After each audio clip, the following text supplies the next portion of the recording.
Good morning, parents. There are quite a few questions that often come up during our consultations, so we wanted to take a second and film a short series to address some of these frequently asked questions by parents. So grab a cup of coffee if you're so inclined and join us as we dive into a few of the top questions that we get. Good morning, life. Good morning, sun. How are you?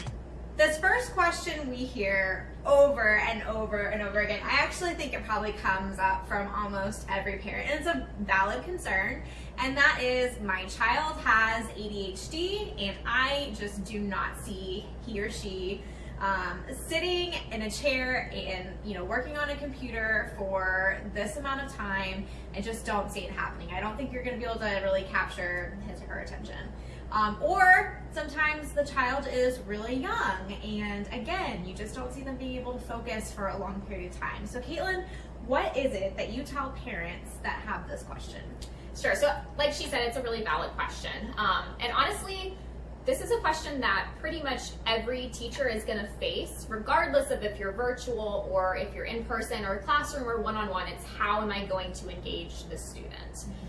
So the first place that we always start is, if you decide that you want to move forward, we're going to give you a learning styles and background questionnaire. So it's basically, an in-depth questionnaire that you fill out, and it's everything that we could possibly need to know about your child to help them succeed, their interests, their learning style, things like that. And what we'll do, the most important part, I think, of an intervention program, besides, having a good program that you're using, is the relationship that the student has with the coach.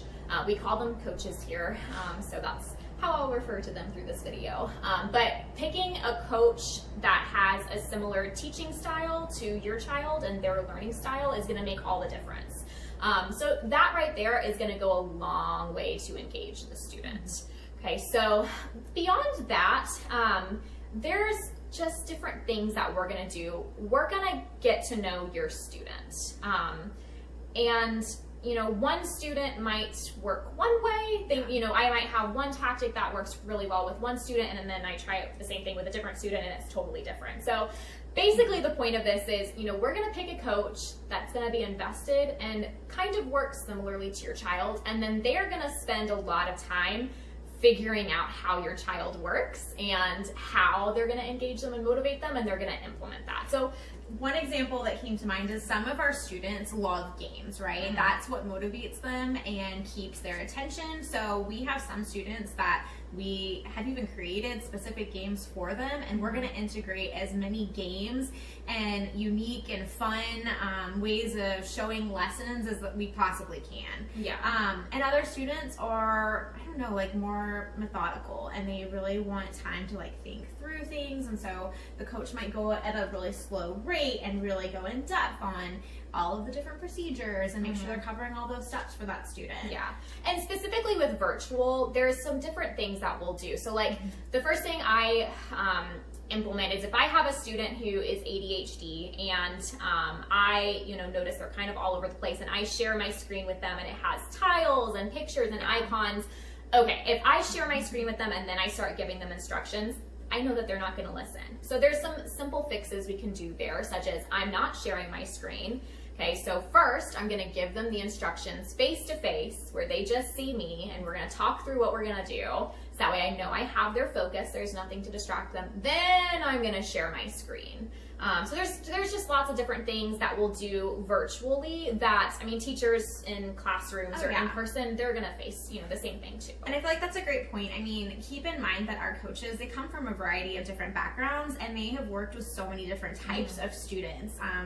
Students that have autism, students that have ADHD, there's just a variety of different backgrounds that they come with. So they are used to thinking creatively and thinking outside the box and figuring out how they're going to make that connection with that student and make this work. Yeah, I really love that, because so at Fearless Readers, I coach a couple of students, and then we have several different coaches, and I really like to learn what's working with their students. Yeah. We do a lot of observations and monitoring, so you don't just have the support of your coach, you have the support of us too. And we really all learn from each other. So there's been times where I've watched a session where I've seen a student and they're like not about it. They've lost it, and the coach do something in that moment to captivate their attention and bring them back, and I'm like, that's such a great idea. That's smart. And so then a lot of times we'll use that opportunity to, craft an email or jump on. We have a private Facebook page with our coaches, and we'll share that experience. That way we all have that opportunity to learn from that, because it's a great idea and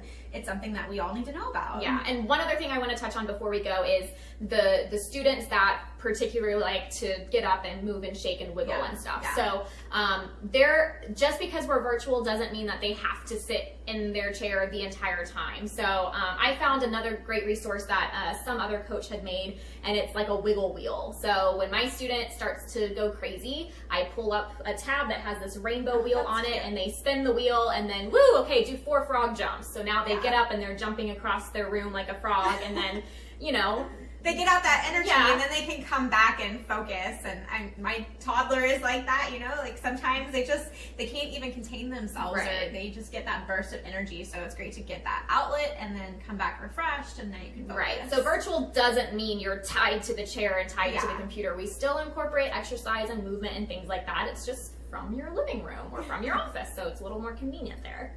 Well, we hope that this helped answer that question for you. We'll have a few more videos that come out over the next few weeks that address some other FAQs. And of course, if you have any additional questions, feel free to call us, email us, send us a Facebook message, and we're happy to go over that with you. We'll set up that free consultation, sit down, show you what the program consists of, give you a demo, and of course, answer all of the questions that you might have. So we look forward to chatting with you. Bye. Thanks. Good morning, life. Good morning, sun. How are you? Skies above. Gee, it's great to be alive.